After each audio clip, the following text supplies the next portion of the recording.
advantages of the open road. It's much the same story near any big town, and not only at weekends.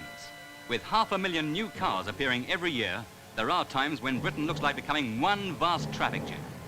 Why, you even get cars using the roads without drivers. Ever tried to pass one of these chaps on a narrow road?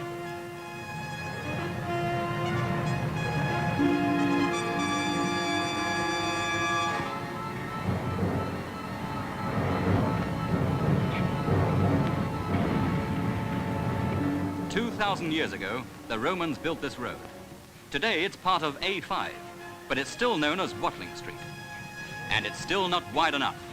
Look what happens when you get to St. Albans on your way north from London.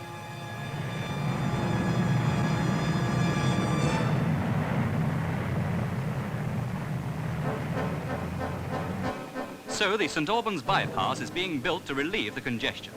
And this bypass will be linked with a new road stretching from Luton to Rugby, the first half of the London to Yorkshire motorway. This is one of the biggest of Britain's new road building schemes. 55 miles long, it will be completed in the record time of 19 months.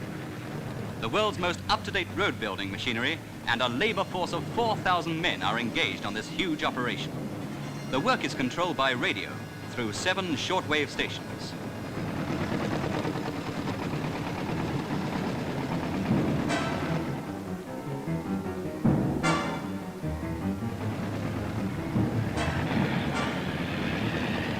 "4,000 men to be housed and fed. There are canteens every 2 miles along the stretch, and mobile canteens as well. We may be slow starters, but once we start, we move. The work goes on day and night in all weathers, rain or shine. Here at Newport Pagnell, the halfway house, the work is nearing completion. Enormous concrete mixers are at it 24 hours a day. Mechanical shovels prepare the surface for pouring on the concrete.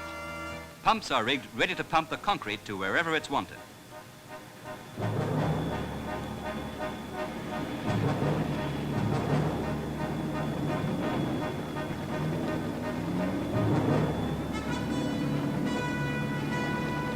Bridging is a vital factor. At Newport Pagnell, for instance, they have to bridge the River Ouse. But the bridge over the Ouse is only one of 132 bridges, some of them flyovers, some of them underpasses, that the new motorway will need. Before the job is done, 7 million gallons of liquid fuel of one sort or another will have been used. Men of all colours and creeds from all over the Commonwealth are helping to build this great new motorway. To enable stores and supplies to be brought up, 17 miles of service roads have had to be built or repaired.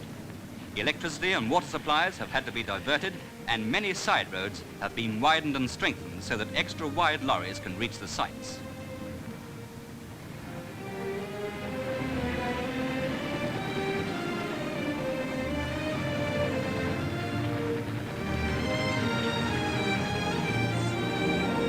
Keeping track of what's happening can best be done from the air. By helicopter, checks can be made all along the route in a matter of hours.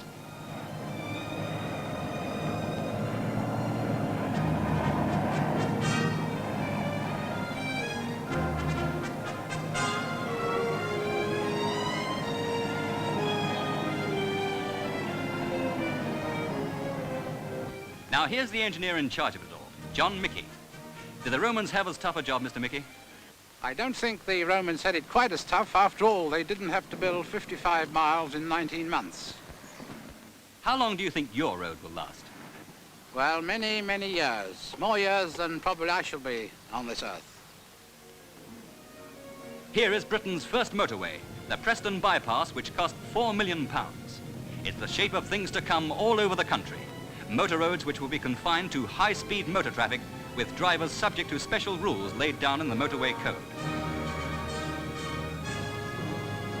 But there are other kinds of work going on to get the traffic moving.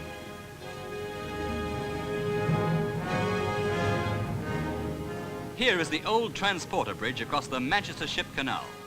The old ferry's had her day. She can't cope with the volume of traffic now.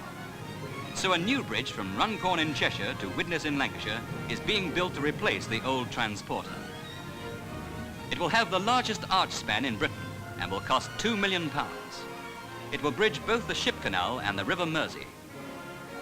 Over here on the Runcorn side, the supporting pillars have been built right in the midst of the houses, and the bridge itself will fly over the roads and the chimney pots.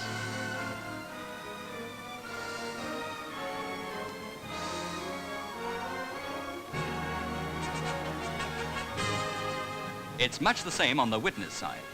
Soon another bottleneck in the heart of industrial England will have been ironed out. Congestion slows traffic in some towns to no more than 8 miles an hour.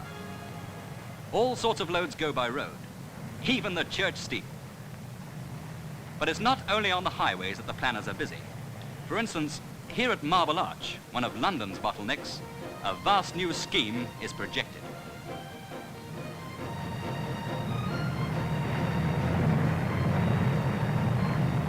And here is a model of the Marble Arch of the future.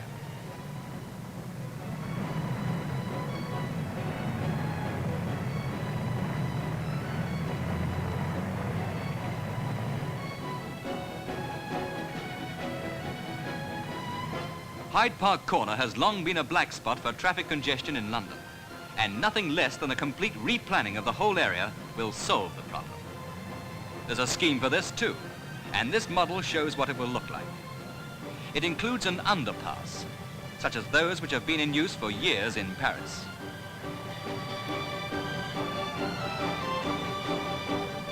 Here's a London bottleneck where work is well underway.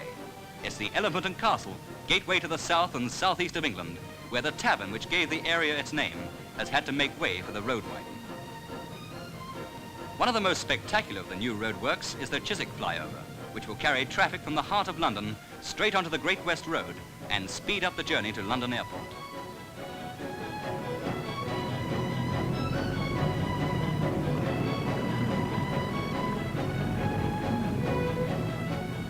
On the continent, of course, they've had specially built motor roads for years, and Britain, though a late starter, has been able to draw on the experience of other countries. But the Roads Campaign Council wants to see the problem in Britain tackled with considerably greater vigour.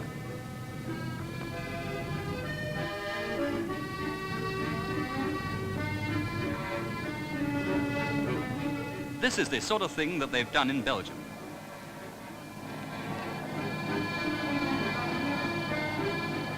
In Britain, we don't have to provide only for our own road users. We have one of the largest tourist trades in the world, and cars from abroad arrive by sea and air in their thousands. The car ferry docking at Dover provides its daily quota. Coaches, cars, and still more cars. And these are only a few of those which arrive in England every day. Each year, the number increases. Cars from all over the world. Cars to explore the leafy English lanes